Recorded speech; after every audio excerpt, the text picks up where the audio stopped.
नमस्कार, आदाब, जोहार। मैं सरफराज कुरैशी और आप देख रहे हैं न्यूज स्टॉपिक। दोस्तों, झारखंड में एक मामला लगातार ट्रेंड कर रहा है, जबरदस्त इस मामले की चर्चा हो रही है। यह मामला है जेल केम की नेत्री निशा भगत को पार्टी से निष्कासित कर देने का। साथियों, झारखंड में लंबे समय से कुर्मियों द्वारा मांग की जा रही है कि उन्हें भी आदिवासी का दर्जा दिया जाए, वे आदिवासी उन्हें भी माना जाए। इसको लेकर लगातार आंदोलन भी होते रहे हैं। 21 सितंबर को भी आंदोलन होना है, रेल रोको की योजना है। इसी मामले को लेकर निशा भगत से जब एक पत्रकार ने सवाल किया था तो कुर्मी समाज को लेकर कई बातें उन्होंने कही थी। उन्होंने कहा था कि जयराम, सुदेश या देवेंद्र, कोई भी माई का लाल हो, वो कुर्मी को आदिवासी में शामिल नहीं करा सकता।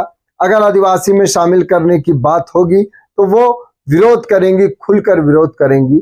इसके बाद टाइगर जयराम महतो ने निशा भगत को 6 साल के लिए पार्टी से निष्कासित कर दिया, यानी जेल केम के किसी भी पद पर वो अगले 6 साल तक नहीं रह सकती हैं। दोस्तों, इस घटना के बाद से निशा भगत के जो समर्थक हैं और जो टाइगर जयराम महतो के समर्थक हैं, यानी जेल केम के समर्थक हैं, वो लगातार एक दूसरे पर टीका टिप्पणी कर रहे हैं। निशा भगत के समर्थक ये बता रहे हैं कि टाइगर जयराम महतो की जो पार्टी है वो है समुदाय विशेष की पार्टी है, वो कुर्मियों की पार्टी है, जबकि वो कह रहे थे कि वो आदिवासी भी उनके साथ जुड़ रहे थे और वो सबको साथ लेकर चलने की बात कह रहे थे। लेकिन निशा भगत को उन्होंने निष्कासित करके ये साफ कर दिया कि वो कुर्मियों की पार्टी है। दूसरी ओर जो टाइगर जयराम महतो के समर्थक हैं, उनका कहना है कि किसी को भी इस जाति विशेष के बारे में कहनी नहीं चाहिए और ये पार्टी के संविधान के खिलाफ है, रूल के खिलाफ है, इसीलिए कार्रवाई की गई है। वहीं जो निशा भगत के समर्थक है वो सवाल उठा रहे हैं कि जब उन्होंने क्रिश्चियन पर धावा बोला, क्रिश्चियन के खिलाफ बयानबाजी की, तब ये कार्रवाई क्यों नहीं की टाइगर जयराम महतो ने। दोस्तों, इस विवाद से अब क्या टाइगर जयराम महतो की पार्टी को धक्का लगा है, उनकी छवि को भी धक्का लगा है, इस बात की चर्चा राजनीतिक गलियारे में हो रही है। कहा जा रहा था कि 2029 में हो सकता है कि टाइगर जयराम महतो का क्रेज जिस प्रकार से है, जिस प्रकार उनके साथ युवा जुड़ रहे हैं, आदिवासी समुदाय भी जुड़ने लगा है, तो आने वाले समय में ये मुख्यमंत्री के भी दावेदार हो सकते हैं, मुख्यमंत्री भी बन सकते हैं।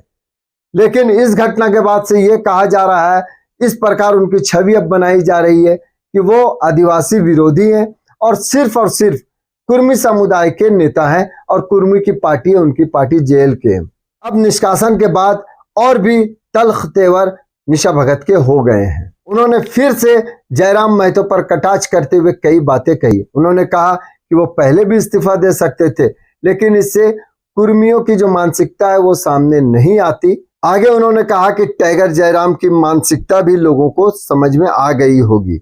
देखिए, उन्होंने अपने सोशल मीडिया के पोस्ट में क्या लिखा है। वो लिखती हैं कि ईसाई समुदाय के बारे में बोली तो जेल के झारखंड को मिर्ची नहीं लगी, कुर्मी समुदाय के लिए बोली तो बवाल कर रहे हैं।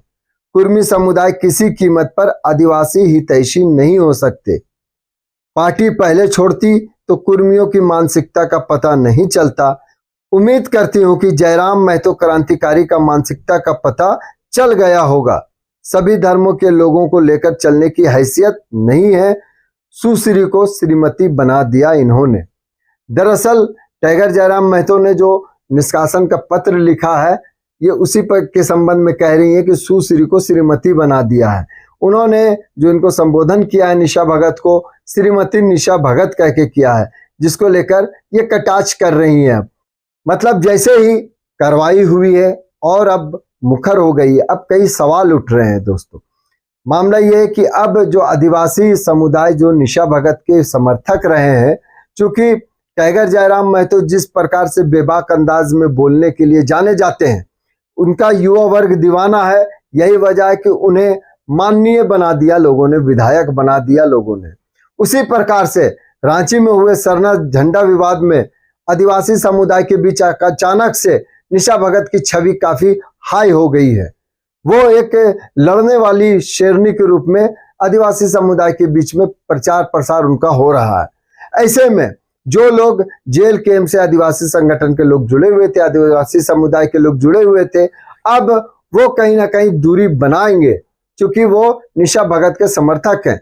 दूसरी ओर टाइगर जयराम महतो के जो समर्थक हैं, उनका यही मानना है, उनका प्रयास है कि वो संगठन को लगातार मजबूत कर रहे हैं। वो सभी धर्मों के लोगों को उनका जुड़ाव दिखता है संगठन में, और संगठन में उनकी छवि भी कुछ अलग ही दिखती है। लेकिन जिस प्रकार से निशा भगत और टाइगर जयराम महतो का प्रकरण सामने आया है, तो इससे कहीं ना कहीं जेल कैंप पार्टी की साख को बट्टा लगेगा या लगाने की कोशिश होगी। ये तो आने वाले समय में पता चलेगा कि इसका कितना असर निशा भगत के जाने का या उनके समर्थकों के जिस प्रकार से अभी बयान आ रहे हैं, उसका कितना असर टाइगर जयराम महतो की पार्टी जेल कैंप को आगे देखना पड़ेगा। लेकिन अब एक तीसरा सवाल भी है कि आखिर अब निशा भगत का होगा क्या, ये भी चर्चाएं चल रही है। कई जो समर्थक है जेल कैंप के, वो उनका कहना है कि निशा भगत अब भाजपा में जाने की तैयारी कर रही है। कई सारे ऐसे कमेंट्स भी उनके पोस्ट पर आ रहे हैं कि अब पहले कांग्रेस में थी, फिर कई पार्टियों में जाने के बाद अब निशा भगत भाजपा में जाने की तैयारी कर रही है। यही वजह है कि वो लगातार समुदाय के विशेष के खिलाफ अनाप शनाप बयान देती रहती है। तो अब कहा जा रहा है कि भाजपा ही निशा भगत का अगला ठिकाना होगा। अब क्या होगा, निशा भगत क्या करती है, क्या कदम उठाती है, या उनका जो तेवर है वो और तेज हो गया है। इधर एक चीज और है कि टाइगर जयराम महतो बीमार हो गए हैं। 5 दिनों तक, 4 से 5 दिनों तक डॉक्टरों ने उन्हें आराम करने की सलाह दी है। ऐसे में उन्होंने अपने सभी प्रोग्राम्स, जो भी सभाएं होनी थी, वो तमाम कार्यक्रम अपने कैंसिल कर दिए हैं। फिलहाल स्थगित हो गया है वो।